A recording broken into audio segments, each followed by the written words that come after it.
السلام عليكم ورحمة الله تعالى وبركاته. بسم الله الرحمن الرحيم. الحمد لله نحمده ونستعينه ونستغفره ونستهديه ونعوذ بالله من شرور أنفسنا ومن سيئات أعمالنا. من يهدي الله فلا مضل له ومن يضلل فلا هادي له. وأشهد أن لا إله إلا الله وحده لا شريك له وأشهد أن محمدا عبده ورسوله انتجبه لولايته واختصه برسالته وأكرمه بالنبوة أمينا على غيبه ورحمة للعالمين. وصلى الله على محمد وآله وعليهم السلام. أوصيكم عباد الله ونفسي بتقوى الله. புகழ் அனைத்தும் படைத்து பரிபாலிக்கும் அல்லாஹுக்கே அல்ஹம்துலில்லாஹ். இறைவனது ஸலவாத்தும் சலாமும் இறுதி தூதர் ஸல்லல்லாஹு அலைஹி வஸல்லம் அவர்கள் மீதும் அன்னாரது அஹ்லுல் பைத்துக்கள் மீதும் என்றென்றும் உண்டாகட்டும்.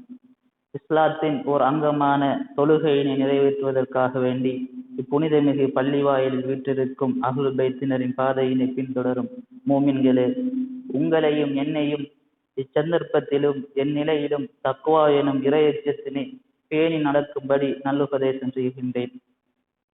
இறை தூதர் ஸல்லல்லாஹு அலைஹி வஸல்லம் அவர்கள் கூறிய ஒரு ஹதீஸினை அல்லாமா மஜ்லிஸி அவர்கள் தன்னுடைய பிஹாருல் அன்வாரில் பதிவு செய்கின்றார்கள். அந்த ஹதீஸில் இறை தூதர் ஸல்லல்லாஹு அலைஹி வஸல்லம் அவர்கள் தன்னுடைய தோழர்களை பார்த்து இவ்வாறு கூறுகின்றார்கள்: ஹஸ்லத்துன் மன் லஸிமஹா அதாஅத்துஹு துன்யா வல் ஆஹிரா வரபிஹல் ஃபௌஸு பில் ஜன்னா. ஓர் பண்பு உள்ளது, ஒரு குணம் உள்ளது, ஒரு செயல் உள்ளது. யார் ஒருவர் அந்த பண்பினை பற்றி பிடித்துக் கொள்கின்றாரோ, அதனை கடைபிடித்து தன்னுடைய வாழ்க்கையை அமைத்துக் கொள்கின்றாரோ, அவருக்கு இந்த உலகமும் மறுமையும் இம்மையும் மறுமையும் அவருக்கு வழிபட்டு நடக்கும், அவர் சுவனத்தை அடைந்து கொள்வார் என்று இறை தூதர் ஸல்லல்லாஹு அலைஹி வஸல்லம் அவர்கள் கூறினார்கள். அதனை கேள்வியுற்ற நபித்தோழர்கள் எல்லாம் நபிகள் நாயகம் ஸல்லல்லாஹு அலைஹி வஸல்லம் அவர்களிடம் ஒமாஹிய யா ரசூலல்லாஹ், அது என்ன இறை தூதர் அவர்களே என்று கேட்டார்கள். அதற்கு நபி அவர்கள் அத்தக்வா, தக்வா இறையச்சம் என்று கூறினார்கள். அதை கூறிவிட்டு பிறகு இவ்வாறு கூறினார்கள்: மன் அராத ஐயக்கூன அஸ்ஸன் நாஸ் ஃபல்யத்தகில்லாஹ் அஸ்ஸ வஜல். யார் ஒருவர் மக்களுக்கு மத்தியிலே மனிதர்களுக்கு மத்தியிலே மனிதர்களிலே மிகவும் கண்ணியம் வாய்ந்த ஒருவராக இருக்க விரும்புவாராக இருந்தால் அவர் இறைவனை அஞ்சி நடந்து கொள்ளட்டும், இறைவனிடம் தக்வாவை பேணி நடந்து கொள்ளட்டும் என்று இறை தூதர் அவர்கள் கூறினார்கள். பிறகு கூறிவிட்டு அல் குர்ஆனில் வரக்கூடிய மையத்தகில்லாஹ் யஜ்அல் லஹு மக்ரஜா என்ற திருமறை வசனத்தை ஓதியதாக அல்லாமா மஜ்லிஸி அவர்கள் இந்த அறிவிப்பினை செய்கின்றார்கள். தக்வாதான் அனைத்து நலவுகளுக்குரிய திறவுகளாக காணப்படுகின்றது. இமாம் ஹசன் முஜ்தபா அலைஹிஸ்ஸலாம் அவர்கள் தக்வாவை பற்றி கூறுகின்ற பொழுது எவ்வாறு கூறுகின்றார்கள்: இபாதல்லாஹ், இறை அடியார்களே, இத்தக்குல்லாஹ், நீங்கள் அல்லாஹுவை அஞ்சி நடந்து கொள்ளுங்கள், இறைவனிடம் இறையச்சமுடையவர்களாக நீங்கள் இருந்து கொள்ளுங்கள். ஃபைன்ன மையத்தகில்லாஹ், ஏனெனில் யார் ஒருவர் இறைவனை அஞ்சி நடக்கின்றார்களோ அவருக்கு இறைவன் யஜ்அல் லஹு மக்ரஜன் மினல் ஃபிதன், குழப்பங்களிலிருந்து விடுபடுவதற்குரிய ஒரு வழியினை அவருக்கு இறைவன் ஏற்படுத்தி கொடுக்கின்றான். மேலும் யஸ்லுகு ஃபி அம்ரிஹி, அவருடைய செயலிலே அவர் உறுதியாக இருப்பதற்கும் அவருடைய விடயங்கள் அனைத்திலும் அவர் வெற்றி பெறக்கூடிய அந்த சந்தர்ப்பத்தையும் இறைவன் வழங்குகின்றான். மேலும் வலஹு ருஷ்துன், அவருடைய ஆன்மீக பயணத்தில் அவர் வளர்ச்சி அடைவதற்கும் பரிபூரணத்தை அடைவதற்குரிய வழியினையும் இறைவன் ஏற்படுத்தி கொடுக்கின்றான் என்று இமாம் ஹசன் அலைஹிஸ்ஸலாம் அவர்கள் குறிப்பிடுகின்றார்கள். எனவே இமாம் ஹசன் அலைஹிஸ்ஸலாம் அவர்கள் கூறக்கூடிய இந்த ஹதீஸில் 3 விடயங்களை அவர் எமக்கு சொல்லித் தருகின்றார்கள். தக்வா 3 பயன்களை ஒரு மனிதனுக்கு வழங்குகின்றது என்று இமாம் அவர்கள் குறிப்பிடுகின்றார்கள். அதில் முதலாவது, குழப்ப நிலைகளில் அவர் அந்த குழப்ப நிலைகளிலிருந்து அந்த ஃபித்னாவிலிருந்து வெளியேறுவதற்குரிய வழியினை இறைவன் அவருக்கு வழங்குகின்றான். இரண்டாவது, அவர் செயல்கின்ற செயற்களில் எல்லாம் வெற்றி அடைவதற்குரிய ஒரு பாதையினை இறைவன் அவருக்கு வகுத்து வைத்திருக்கின்றான். மூன்றாவதாக, அவர் ஆன்மீக பயணத்தில் ஈடுபடுகின்ற பொழுது அதற்குரிய சரியான ஒரு வளர்ச்சி பாதையினை இறைவன் அவருக்கு வழங்குகின்றான் என்று இந்த ஹதீஸில் இமாம் அவர்கள் கூறுகின்றார்கள். நாம் பார்க்கின்றோம், சிலர் குழப்ப நிலைகளில் தங்களுக்கு ஏற்படக்கூடிய சோதனைகளில் அவர்கள் மனம் சோர்ந்து இறைவனை பால் இல்லாமல் அவர்கள் இறைவன் புறத்தில் இருந்து அவர்கள் தூரமாகி விடுகின்றார்கள். ஆனால் தக்குவா உடையவர்கள் அவ்வாறல்ல. தங்களுக்கு ஏற்படக்கூடிய சோதனைகளையும் வேதனைகளையும் அவர்கள் இறைவனை நெருங்குவதற்குரிய ஒரு வழியாக அவர் அமைத்துக் கொள்கின்றார்கள். எனவே இமாம் ஹசன் அலைஹிஸ்ஸலாம் அவர்கள் கூறிய இந்த விடயத்தை நாம் எடுத்து நடந்து இம்மையிலும் மறுமையிலும் அஹ்லுல் பைத்துக்களுடன் இணைந்து பயணித்து அவர்களுடைய ஷஃபாத்தை பெற்ற நல்ல மூமின்களில் இருப்பதற்கு எல்லாம் வல்ல இறைவன் நம் அனைவருக்கும் அருள் புரிவானாக. இஸ்லாமிய நாட்காட்டியில் 2ஆம் மாதமான சஃபர் மாதத்தில் இருந்து கொண்டிருக்கின்றோம். சஃபர் மாதம் என்பது அஹ்லுல் பைத்துக்களை பொறுத்தமட்டில் மிகவும் துயரம் நிறைந்த ஒரு மாதமாக காணப்படுகின்றது. இதில் பல ஷஹாதத்துக்களையும் பல துயரங்களை அஹ்லுல் பைத்துக்கள் சந்தித்திருக்கின்றார்கள். குறிப்பாக இறுதி தூதர் ஸல்லல்லாஹு அலைஹி வஸல்லம் அவர்களுடைய ஷஹாதத், இமாம் ஹசன் இப்னு அலி அலைஹிஸ்ஸலாம் அவர்களுடைய ஷஹாதத், இமாம் அலி இப்னு மூசா ரிலா அலைஹிஸ்ஸலாம் அவர்களுடைய ஷஹாதத், ஹஜ்ரத் ருக்கையா ஸலாமுல்லாஹி அலைஹா அவர்களுடைய ஷஹாதத், அதே போல் அர்பைன் ஹுசைனி இமாம் ஹுசைன் அலைஹிஸ்ஸலாம் அவர்கள் கொலை செய்யப்பட்டு 40ஆம் நாள், அதே போல் இமாம் ஜைனுல் ஆபிதீன் அலைஹிஸ்ஸலாம் அவர்களுடைய மகன் ஹஜ்ரத் ஸைத் அவர்கள் ஷஹாதத் என்று பல துயரங்களையும் துக்கங்களையும் நிறைந்த ஒரு மாதமாக இந்த மாதம் காணப்படுகின்றது. அதே போல் இந்த சஃபர் மாதத்தின் ஆரம்பத்தில் தான் ஹிஜ்ரி 37ஆம் ஆண்டு இமாம் அலி அலைஹிஸ்ஸலாம் அவர்களுக்கும் ஃபியத்துல் பாகியா என்று சொல்லக்கூடிய அந்த அநீதி இழைக்கக்கூடிய படையினரான முஆவியாவின் படையருக்கும் இடையிலான அந்த சிஃபின் யுத்தம் ஆரம்பமானது. இந்த சிஃபின் யுத்தம் 110 நாட்கள் நடைபெற்றதாக வரலாற்றில் பதியப்பட்டுள்ளது. இதில் தான் இறை தூதர் ஸல்லல்லாஹு அலைஹி வஸல்லம் அவர்கள் அம்மார் இப்னு யாசிர் ரலியல்லாஹு அன்ஹு அவர்களை பார்த்து கூறிய அந்த முன்னறிவிப்பு நடைபெற்ற ஒரு நிகழ்வாக சிஃபின் யுத்தம் இருக்கின்றது. ஹஸ்ரத் அம்மார் அவர்களை பார்த்து இறை தூதர் ஸல்லல்லாஹு அலைஹி வஸல்லம் அவர்கள் இவ்வாறு கூறினார்கள், இன்னக லன் தமூத ஹத்தா தக்துலகல் ஃபியத்துல் பாகியா அன்னாகிபஹு அனில் ஹக். அம்மாரே, உங்களை சத்தியத்திலிருந்து தரம் பிறந்த வழி தவறிய அட்டூழியம் செய்யக்கூடிய ஒரு குழுவினர் உம்மை கொலை செய்யாமல் நீங்கள் மரணிக்க மாட்டீர் என்று அம்மார் அவர்களை பார்த்து நபிகள் நாயகம் ஸல்லல்லாஹு அலைஹி வஸல்லம் அவர்கள் கூறினார்கள். அந்த இறை தூதர் ஸல்லல்லாஹு அலைஹி வஸல்லம் அவர்கள் கூறிய அந்த ஃபியத்துல் பாகியா என்று சொல்லக்கூடிய முஆவியாவின் படையினரால் இந்த மாதத்தில் தான் ஹஸரத் அம்மார் அவர்கள் கொலை செய்யப்பட்டார்கள். சத்தியத்துக்கும் அசத்தியத்திற்கும் இருக்கக்கூடிய ஓர் வெளிப்பாடாக ஹஸரத் அம்மார் அவர்கள் காணப்பட்டார்கள். அந்த அம்மார் அவர்களுடைய ஷஹாதத் எமக்கு இமாம் அலி அலைஹிஸ்ஸலாம் அவர்கள் தான் ஹக்கில் இருக்கின்றார்கள், அவருக்கு எதிராக இருந்தவர்கள் தான் ஃபியத்துல் பாகியா என்று இறை தூதர் ஸல்லல்லாஹு அலைஹி வஸல்லம் அவர்களால் கூறப்பட்ட அந்த அட்டூழியம் செய்யக்கூடிய படைகள் என்பதை நாம் தெரிந்து கொள்ளலாம்.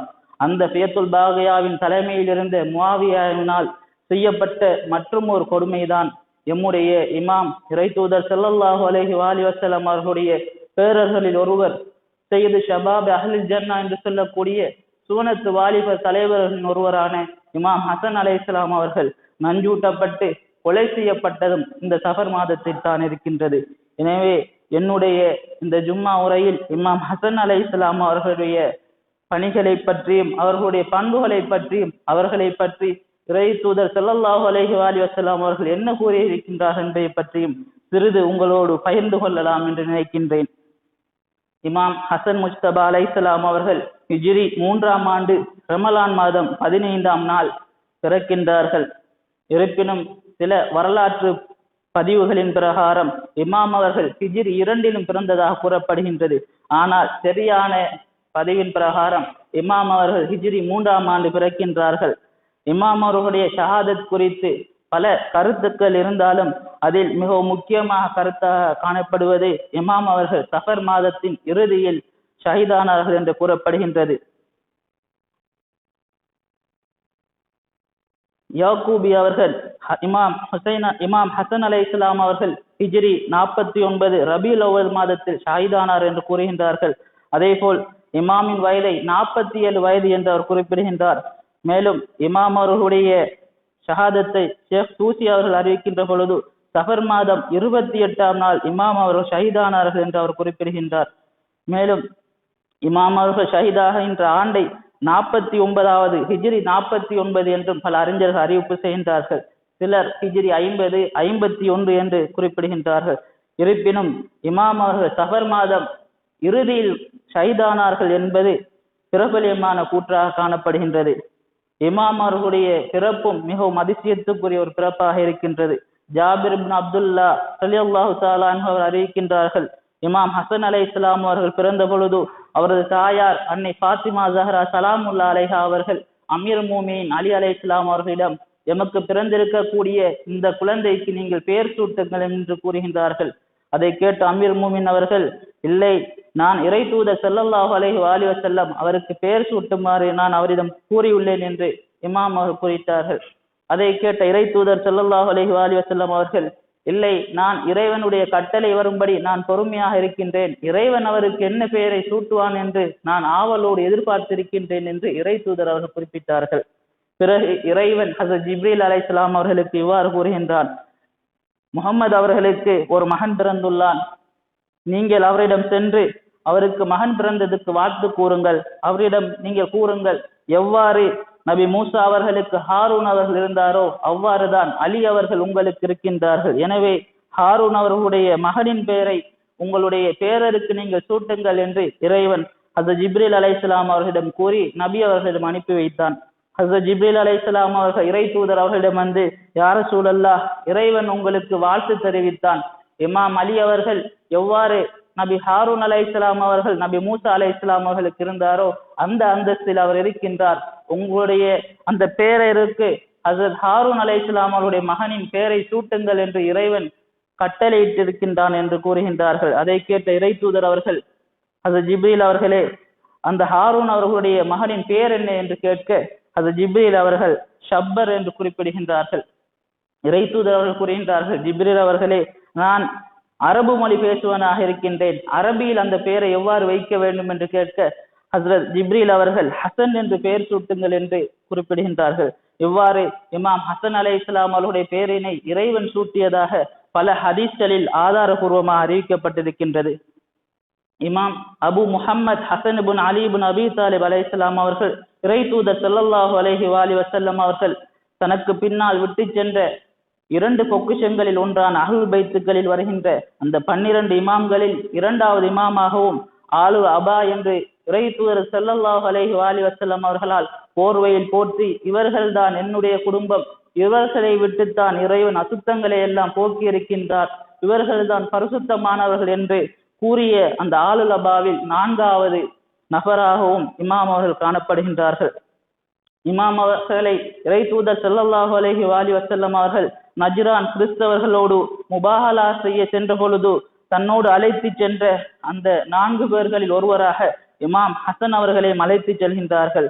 அதே போல் இறைவன் அசுத்தங்களை அகற்றி தூய்மைப்படுத்திய ஒருவராக இறைவன் அல் குர்ஆனிலே இமாம் ஹசன் அலைஹிஸ்ஸலாம் அவர்களை பற்றி குறிப்பிடுகின்றான். மேலும் இறை தூதர் ஸல்லல்லாஹு அலைஹி வஸல்லம் அவர்களுடைய நெருங்கிய குடும்பங்களில் உள்ள ஒருவர் என்றும் இறைவன் குறிப்பிடுகின்றான். அவரை நேசிப்பது உங்கள் அனைவருக்கும் கடமை என்று இறைவன் கட்டளையிட்ட ஒரு நபராகவும் இமாம் ஹசன் அலைஹிஸ்ஸலாம் அவர்கள் காணப்படுகின்றார்கள். அவரை பின்பற்றுவது இறைவனுடைய கட்டளையை எடுத்து நடப்பதாகவும் அவருடைய வார்த்தைகளை மீறி நடப்பது இறைவனுடைய வார்த்தைகளை மீறி நடப்பதாகும் என்று ஹதீஸ்களில் கூறப்பட்டிருக்கின்றது. இவ்வாறு சிறப்பு மிக்க ஒருவராக இமாம் ஹசன் அலைஹிஸ்ஸலாம் அவர்கள் காணப்படுகின்றார்கள்.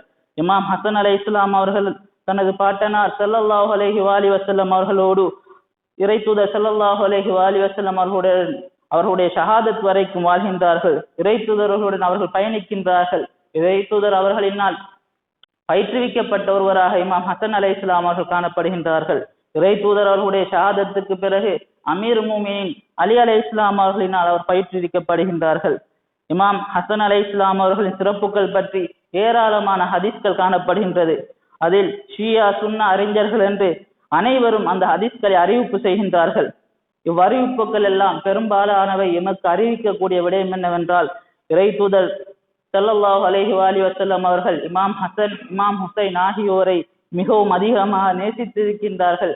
அவர்களை நேசிக்கும்படி எமக்கும் அவர்கள் கட்டளையிட்டிருக்கின்றார்கள் என்பதை இந்த அனைத்து ஹதீஸ்களிலும் இருந்து நாம் அறிந்து கொள்ளக்கூடியதாக இருக்கின்றது. தர்ஜுமத்துல் இமாம் ஹசன் அலைஹிஸ்ஸலாம் என்ற நூலில் இப்னு சஅத் அவர்கள் அறிவிப்பு செய்யக்கூடிய ஒரு ஹதீஸ் இவ்வாறு இருக்கின்றது. இறை தூதர் ஸல்லல்லாஹு அலைஹி வஸல்லம் அவர்கள் இமாம் ஹசன் அலைஹிஸ்ஸலாம் அவர்களை தன்னுடைய மடியில் அமர வைத்திருந்தார்கள். அப்பொழுது அங்கிருந்த அனைவரையும் பார்த்து இறை தூதர் அவர்கள் கூறினார்கள், நான் என்னுடைய இந்த மகனை நேசிக்கின்றேன், அவரை நேசிக்கும்படி நான் உங்களுக்கும் கட்டளையிடுகின்றேன். மேலும் இங்கு சமூகம் அளித்திருப்பவர்கள் இங்கு சமூகம் அளிக்காதவர்களிடம் இந்த செய்தியை சொல்லும்படி நான் உங்களிடம் வேண்டிக் கொள்கின்றேன் என்று இறை தூதர் அவர்கள் கூறியதாக இப்னு சஅத் அவர்கள் இதனை அறிவிப்பு செய்கின்றார்கள். இமாம் ஹசன் அலைஹிஸ்ஸலாம் அவர்கள் முபாஹலா நிகழ்வில் பங்கேற்றிருப்பதும் அஸ்ஹாபுல் கிஸா என்று சொல்லக்கூடிய அந்த போர்வை உடையவர்கள் இருப்பதும் அவர்களுடைய மதிப்பினை இறை தூதர் ஸல்லல்லாஹு அலைஹி வஸல்லம் அவர்களுக்கு வழங்கியிருக்கக்கூடிய அந்த அந்தஸ்தினை எமக்கு எடுத்து காட்டுகின்றது. மேலும் இமாம் ஹசன் அலைஹிஸ்ஸலாம் அவர்கள் பையத் ரில்வான் என்று சொல்லக்கூடிய இறை தூதர் ஸல்லல்லாஹு அலைஹி வஸல்லம் அவர்களிடம் மேற்கொண்ட அந்த பையத்திலும் இறை தூதர் ஸல்லல்லாஹு அலைஹி வஸல்லம் அவர்களிடம் பையத் செய்த ஒரு நபராகவும் இமாம் அவர்கள் காணப்படுகின்றார்கள். இமாம் ஹசன் அலைஹிஸ்ஸலாம் அவர்களை பற்றி இறை தூதர் அவர்கள் கூறுகின்ற பொழுது இவ்வாறு கூறுகின்றார்கள், லவ்கானல் அக்லு ரஜுலன் லகானல் ஹசன். அறிவு ஒரு மனிதனாக உருவடுக்கமாக இருந்தால் அது ஹசனாக இருந்திருக்கும் என்று இறை தூதர் அவர்கள் இமாம் ஹசன் அலைஹிஸ்ஸலாம் அவர்களை பற்றி குறிப்பிடுகின்றார்கள். இமாம் ஹசன் அலைஹிஸ்ஸலாம் அவர்களுக்கு இறைவனிடம் இருக்கக்கூடிய அந்தஸ்தை பற்றி இறை தூதர் ஸல்லல்லாஹு அலைஹி வஸல்லம் அவர்கள் இவ்வாறு கூறுகின்றார்கள், மன் அராத ஐயத்தமஸ்ஸக பில் உர்வத்தில் உஸ்கா அல்லதி காலல்லாஹு தஆலா ஃபீ கிதாபி. அல் குர்ஆனிலே இறைவன் கூறியிருக்கக்கூடிய இறைவனுடைய அந்த பலமான கயிற்றை யார் பற்றி பிடிக்க விரும்புகின்றாரோ அவர் ஃபல்யுவாலி அலி இப்னு அபி தாலிப் அல் ஹசன் வல் ஹுசைன். அவர் அலி இப்னு அபி தாலிப் அமீர் முஃமினீன் அவர்களையும் இமாம் ஹசன் இமாம் ஹுசைன் ஆகியோரையும் நேசிக்கட்டும், அவர்களை பின்பற்றட்டும். ஃபைனல்லாஹ யுஹிப்புஹுமா, ஏனென்றால் இறைவன் அவர்களை அவ்விருவரையும் நேசிக்கின்றான் என்று இமாம் ஹசன் அலைஹிஸ்ஸலாம் அவர்களுடைய சிறப்பை பற்றி இறை தூதர்கள் குறிப்பிடுகின்றார்கள். மேலும் சுவனத்தின் வாலிப தலைவர்கள் என்று இறை தூதர் ஸல்லல்லாஹு அலைஹி வஸல்லம் அவர்களால் கூறப்பட்டவராக இமாம் ஹசன் அலைஹிஸ்ஸலாம் இருக்கின்றார்கள். இறை தூதர் அவர்கள் இவ்வாறு கூறுகின்றார்கள், அன சய்யிதுன் நபியீன், நான் நபிமார்களுக்கெல்லாம் தலைவராக இருக்கின்றேன். அலி இப்னு அபி தாலிப் சய்யிதுல் வஸீயின், அலி இப்னு அபி தாலிப் அவர்கள் வஸீன்களுக்கெல்லாம் வாரிசுகள் எல்லாருக்கும் தலைவராக இருக்கின்றார்கள். வல் ஹசன் வல் ஹுசைன் சய்யிதே ஷபாப் அஹ்லில் ஜன்னah, இமாம் ஹசனும் இமாம் ஹுசைனும் சுவனத்து வாலிபர்களின் தலைவர்களாக இருக்கின்றார்கள். வல் ஐம்மத்து பஅதஹுமா, அவ்விருவர்களுக்கும் பிறகு வரக்கூடிய இமாம்கள் எல்லாம் சாதாத்துல் முத்தகீன், முத்தகீன்களுக்கு இறையச்சம் உடையவர்களுக்கு தலைவராக இருக்கின்றார்கள் என்று இறை தூதர் ஸல்லல்லாஹு அலைஹி வஸல்லம் கூறினார்கள். மேலும் கூறிவிட்டு, யார் எங்களை நேசிக்கின்றாரோ அவர்களை அல்லாஹ் நேசிக்கின்றான், யார் எங்களுக்கு எதிரியாக இருக்கின்றார்களோ அவர்களுக்கு அல்லாஹ்வும் எதிரியாக இருக்கின்றான். ஒதாஅத்துனா, யார் எங்களை பின்பற்றி நடக்கின்றார்களோ அது இறைவனை பின்பற்றுவதாகும், எங்களுக்கு மாறு செய்வது இறைவனுக்கு மாறு செய்வதாகும் என்று இறை தூதர் ஸல்லல்லாஹு அலைஹி வஸல்லம் அவர்கள் அந்த ஹதீஸின் தொடரில் குறிப்பிடுகின்றார்கள்.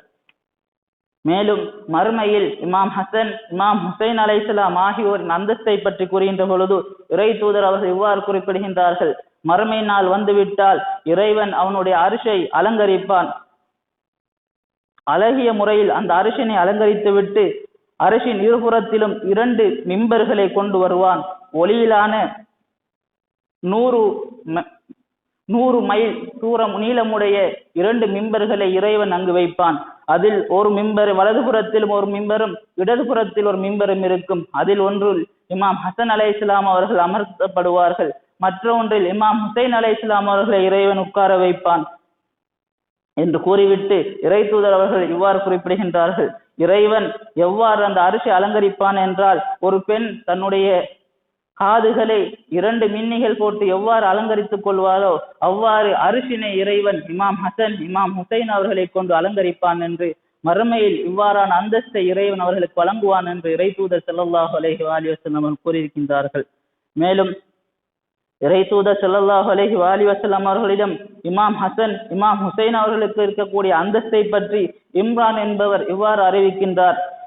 இம்ரான் அவர்கள் இவ்வாறு கூறுகின்றார்கள், இறை தூதர் ஸல்லல்லாஹு அலைஹி வஸல்லம் அவர்கள் எனக்கு இவ்வாறு கூறினார்கள், என்னுடைய இந்த உள்ளத்தில் என்னுடைய இந்த கல்பில் ஒவ்வொரு விடயத்துக்கும் ஒரு அந்தஸ்து இருக்கின்றது, ஒரு இடம் இருக்கின்றது. ஆனால் என்னுடைய இந்த 2 பிள்ளைகளுக்குமான இடம் மிகவும் உயர்ந்த ஒரு இடமாக இருக்கின்றது.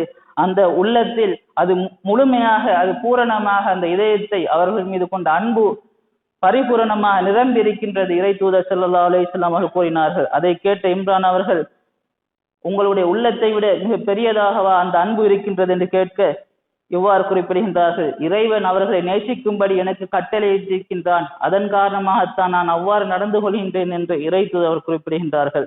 மேலும் இப்னு அப்பாஸ் அவர்கள் ஒரு ஹதீஸினை அறிவிக்கின்றார்கள், நாங்கள் இறை தூதர் ஸல்லல்லாஹு அலைஹி வஸல்லம் அவர்களிடம் இருந்தோம்.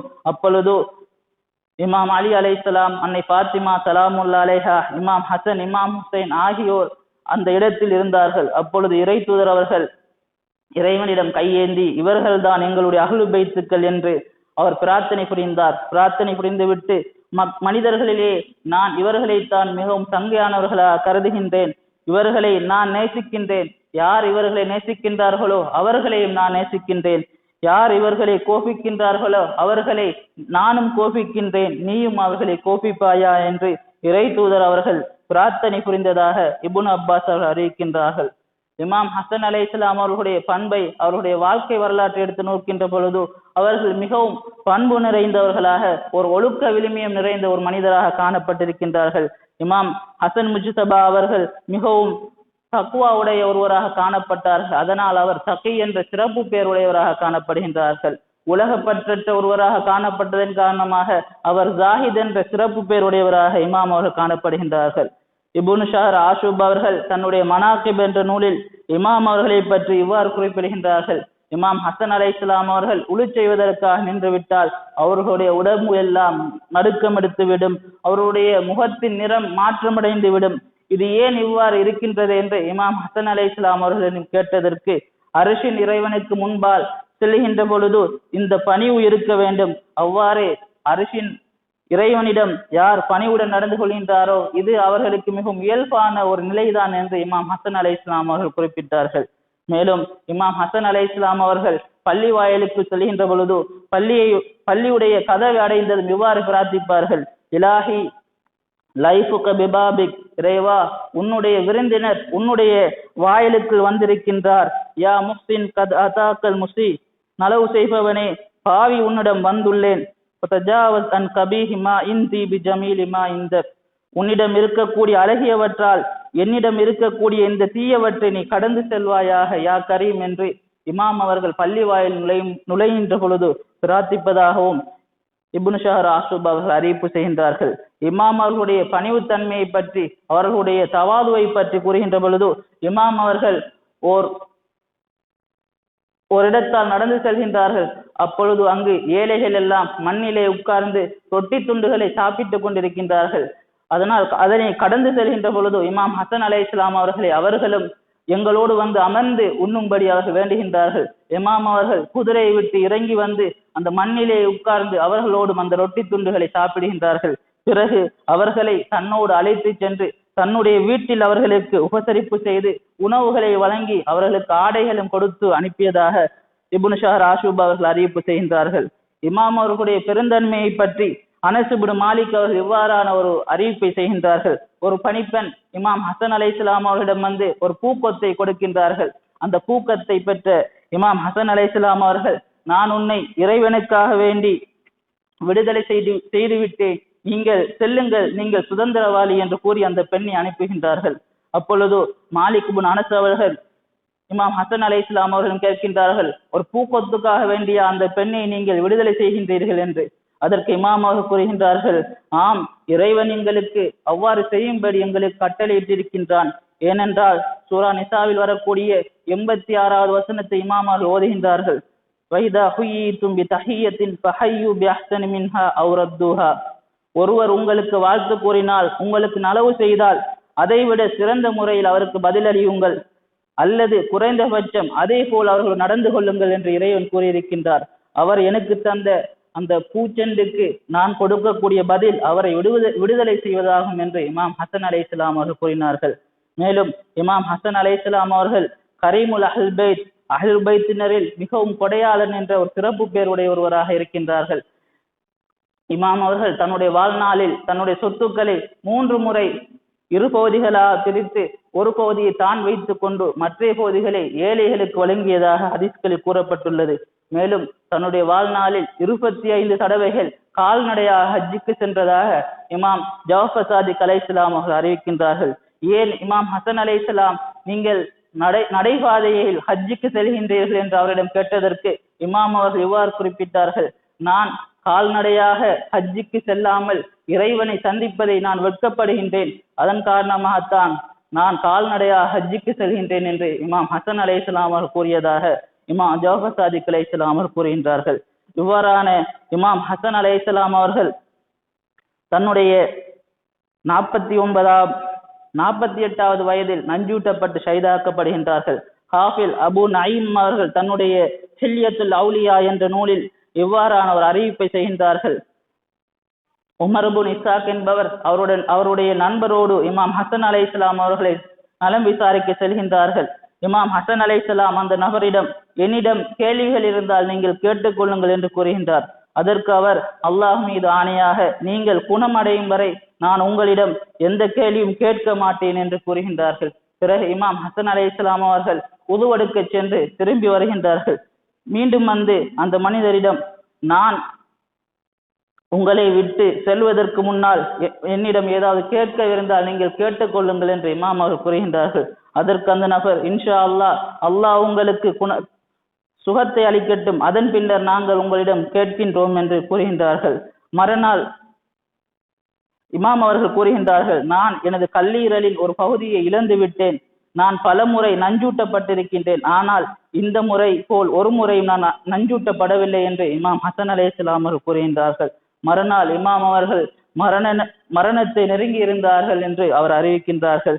மேலும் இப்னு அபில் ஹதீஸ் அவர்கள் கூறுகின்றார்கள், இமாம் ஹசன் அலைஹிஸ்ஸலாம் அவர்கள் அவருடைய வாழ்க்கையில் 4 முறை நஞ்சூட்டப்பட்டிருந்தார்கள். கடைசி முறையில் அவர் இவ்வாறு கூறுகின்றார், நான் பல முறை நஞ்சூட்டப்பட்டிருந்தேன், ஆனால் இந்த முறை போல் ஒரு பொழுதும் நஞ்சூட்டப்படவில்லை என்று இமாம் ஹசன் அவர்கள் கூறியதாக இப்னு அபில் ஹதீஸ் அவர் அறிவிப்பு செய்கின்றார்கள். முகைரா அவர்கள் அறிவிக்கக்கூடிய ஒரு அறிவிப்பு இவ்வாறு இருக்கின்றது, முஆவியாவின் மன்னராட்சி 10 ஆண்டுகள் தாண்டிய பொழுது அவன் தனது மகன் யசீதை தன்னுடைய வாரிசாக மக்களிடம் பையத்து பெற விரும்பினான். அதன் காரணமாக அவன் அஸ்வத் இப்னு கைஸின் மகளான ஜாதாவிற்கு ஒரு செய்தியை அனுப்பியிருந்தான், நீ இமாம் ஹசன் அவர்களுக்கு நஞ்சூட்டு, நான் என்னுடைய மகனை உனக்கு திருமணம் செய்து வைக்கின்றேன், மேலும் உனக்கு 1,00,000 திர்ஹம்களை அளிக்கின்றேன் என்று முஆவியா ஜாதாவிற்கு வாக்களித்ததாகவும், ஜாதா இமாம் ஹசன் அவர்களுக்கு நஞ்சூட்டியதாகவும், முஆவியா ஜாதாவிற்கு 1,00,000 திர்ஹங்களை அளித்ததாகவும், ஆனால் யசீதி அவருக்கு திருமணம் முடித்து வைக்கவில்லை என்றும் முகைரா அவர்கள் அறிவிக்கின்றார்கள். இவ்வாறு நஞ்சூட்டப்பட்ட இமாம் ஹசன் அலைஹிஸ்ஸலாம் அவர்கள் ஹிஜ்ரி 50ஆம் ஆண்டு சஃபர் மாதம் 28ஆம் நாள் தன்னுடைய 48ஆம் வயதில் ஷஹீதாகின்றார்கள். இமாம் அவர்களுடைய இமாமத் காலம் 10 ஆண்டுகள் இருக்கின்றது. அவர் தன்னுடைய சகோதரரும் வசியுமான இமாம் ஹுசைன் அலைஹிஸ்ஸலாம் அவர்களினால் குளிப்பாட்டப்பட்டு ஜன்னத்துல் பக்கையில் நல்லடக்கம் செய்யப்பட்டார்கள். இன்னா லில்லாஹி வ இன்னா இலைஹி ராஜிஊன். பிஸ்மில்லாஹிர் ரஹ்மானிர் ரஹீம். குல் ஹுவல்லாஹு அஹத் அல்லாஹுஸ் ஸமத் லம் யலித் வ லம் யூலத் வ லம் யகுல் லஹு குஃபுவன் அஹத். ஸல்லல்லாஹு அலைஹி வஸல்லம்.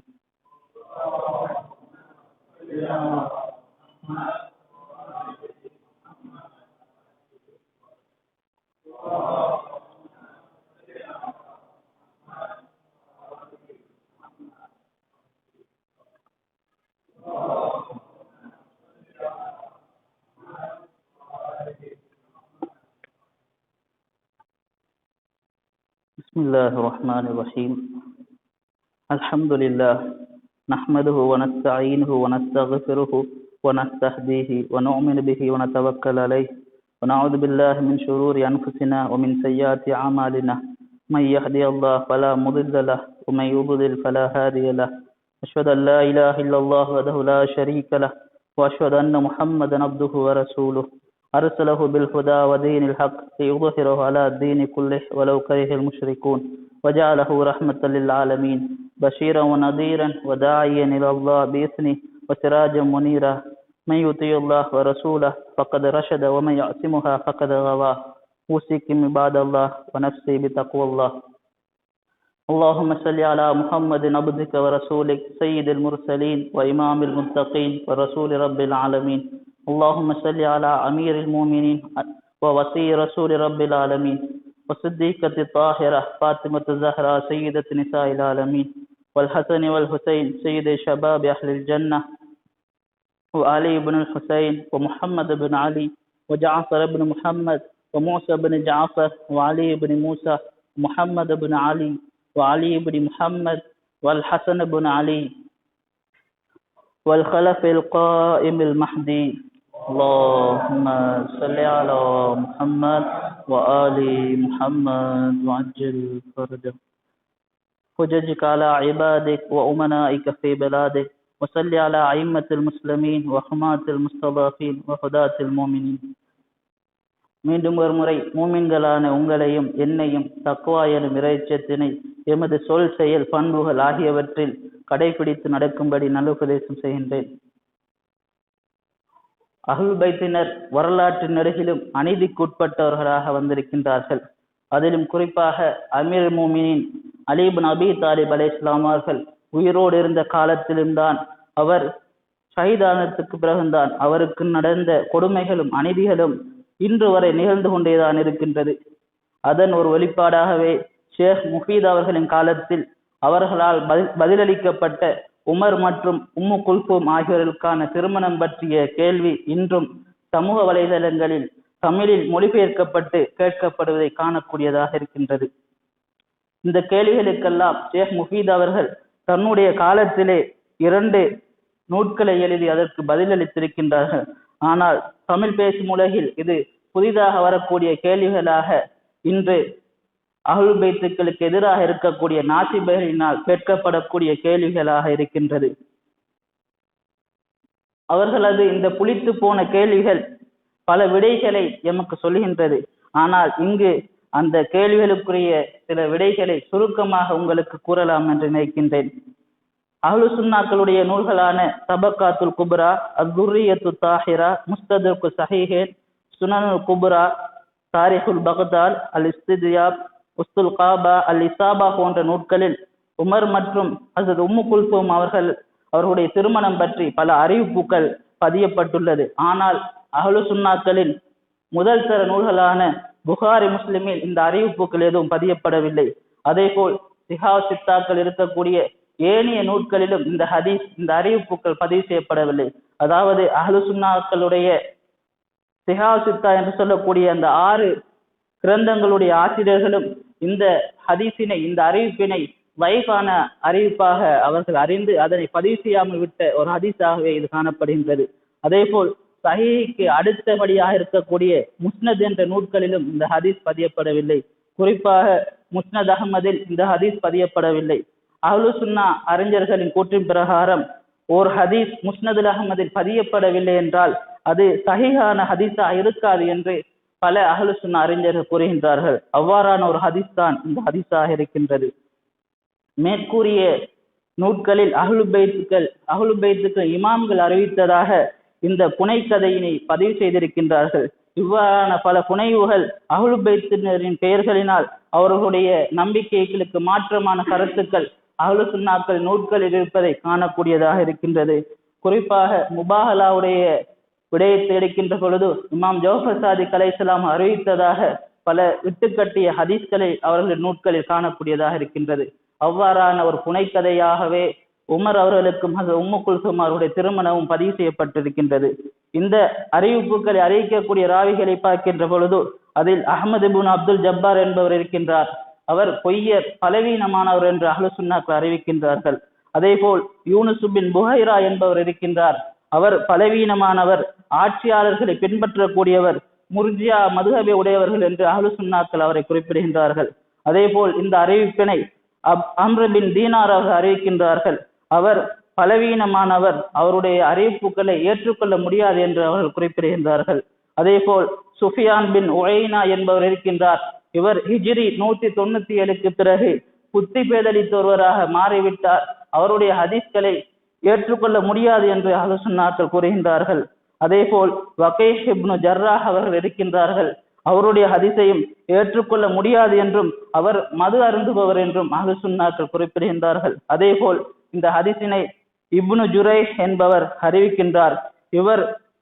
இவருடைய ஹதீஸ் அறிவிப்பு எவ்வாறானது என்றால், இருள் நிறைந்த இரவில் விறகுகளை புறக்கக்கூடிய ஒரு இருளில் இவர் அறிவிக்கக்கூடிய ஹதீஸ்கள் இருக்கின்றது என்றும் அதனை ஏற்றுக்கொள்ள முடியாது என்றும் இவர் இட்டுக்கட்டக்கூடியவர் என்றும் அஹ்லு சுன்னாக்கள் இவரை அறிவிக்கின்றார்கள்.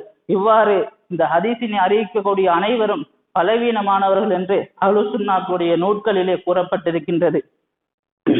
அதே போல் ஷியாக்களுடைய நூட்களிலும் இந்த ஹதீஸ் வந்திருப்பதை காணக்கூடியதாக இருக்கின்றது. ஆனால் இந்த ஹதீஸ் அஹ்லு சுன்னாக்களிடம் பிரபல்யமாக காணப்படுகின்றது.